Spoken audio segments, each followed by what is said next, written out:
Good morning. Our hand today is going to be Pocket Queens. This is a 5NL game. Full ring, early position player. Open raises the two big blinds. He's playing 55-75.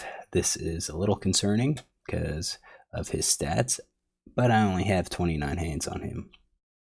So right now he's playing 55% BPIP, but 7% preflop raise.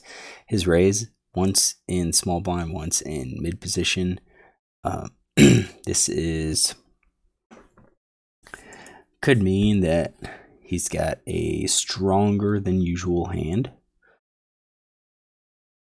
And I think that's probably the case here. So when we look at his range, it could be something like this. And the bet sizing is also a little suspicious.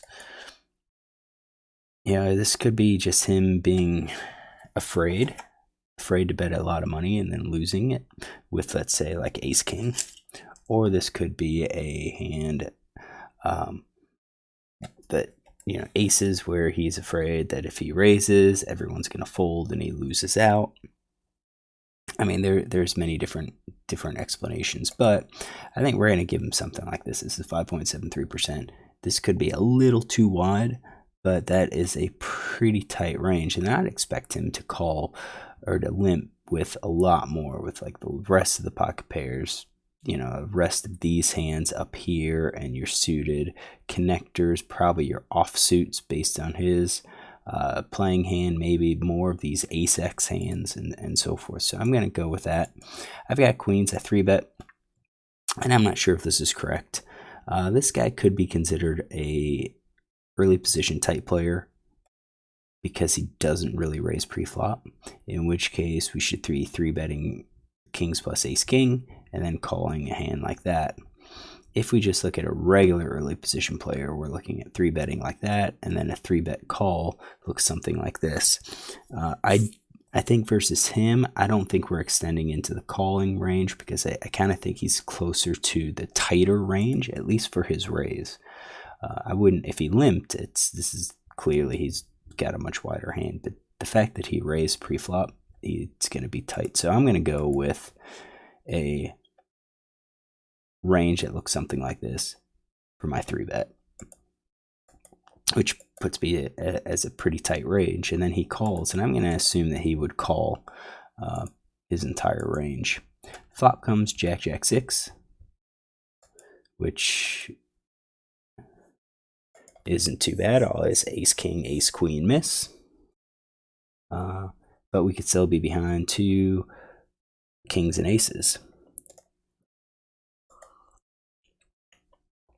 Villain checks, no big surprise. I don't see a reason to bet this hand. We're going to fold out ace, king, ace, queen. We're going to get called by hands that beat us. We're basically going to fold out every hand that we beat and get called by every hand that beats us, with the exception of queens. If he happens to have queens, we split. So I don't think there's really any reason to bet here, because I think we can easily bet the turn and accomplish the same thing. So I think what we're doing is checking the entire range, and then depending on hands that the cards that come out, we could fire with more of our range, which, I mean, isn't very big. We're looking at like ace, king, ace, queen. We would definitely, if we check here and villain bets the turn, we're going to be calling. So we did check. I think that's probably an appropriate play. 10 of spades comes out. I think that's actually a pretty good hand for us, because we're going to probably encourage ace, king, and king, queen to call. Probably also ace, queen. Now, we blocked the queen, so it's more likely that we would be up against ace, king. So villain bets small. And I think with villain betting small here, he could be, and it might be optimistic here in what he's betting, but I think overpair plus is definitely probably a bet that he's looking to make some money off of. Not sure if quads is going to bet. Not really sure if a full house would bet. But I think 3 of a kind overpair is going to probably bet.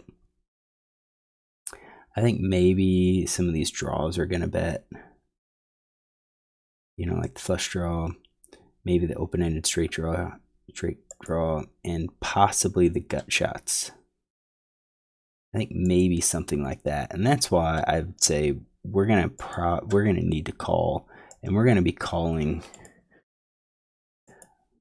We're gonna be calling with our overpair. We're gonna be calling with the flush draw. We're gonna be calling with our gut shots, which basically is 100% of our range here. Now, if he bets again on the river, just kind of depends on the sizing. Sizing that we could call. I don't think he's going to bet ace king, ace queen anymore. And it just kind of comes down to, you know, what kind of pot odds is he giving me? So he bets 11, and I think a player like this probably isn't going to be betting any of his missed draws. I think we're looking over pair plus, so it kind of comes down to, you know, the hands. He's got three combos of queens, and then 12 combos of aces and kings. You know, we're getting, you know, we need to have 23%, so we're getting over 3 to 1 on our call here. I think we just have a fold. I know it seems weak, but players, they're not going to bet twice. They're going to bet that one time on the turn to try to get us to fold. We called, and then they're just going to check down anything that they miss. They have something here. Now, could I raise and get a fold by kings or aces? Probably not. Probably not. So we're looking at an overpair. I don't think we can call. You know, with our overpair, queens, kings, aces, he's got queens, kings, aces. It puts us at a closer spot. But if we change it to, let's see here, queen of heart, queen of spades.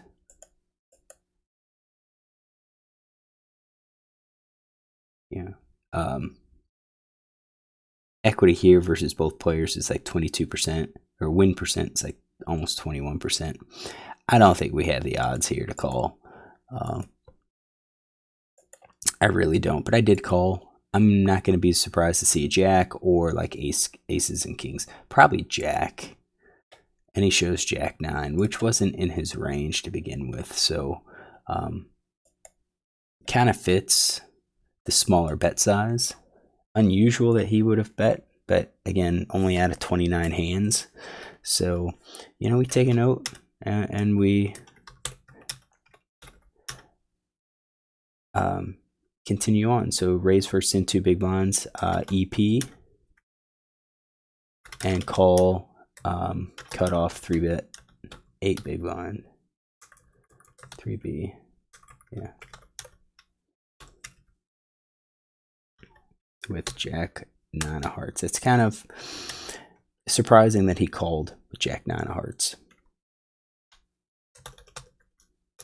Check. And then he bet, I don't remember how much he bet. About a quarter. We'll say 25%. And then bet. That's about 50%.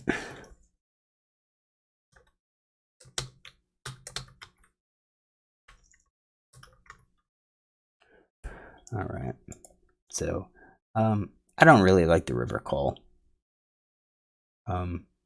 Surprised by his hand, but how villains play, I don't think at this level most players would have fired that river. They could have fired the turn, but I don't think they're going to bet that river. And we have a showdown value hand, so we just, you know, check behind when they check behind on the river. We could say we may have lost some value, but, you know, it's one of those things. They might not have called on the flop anyways if we had c-bet.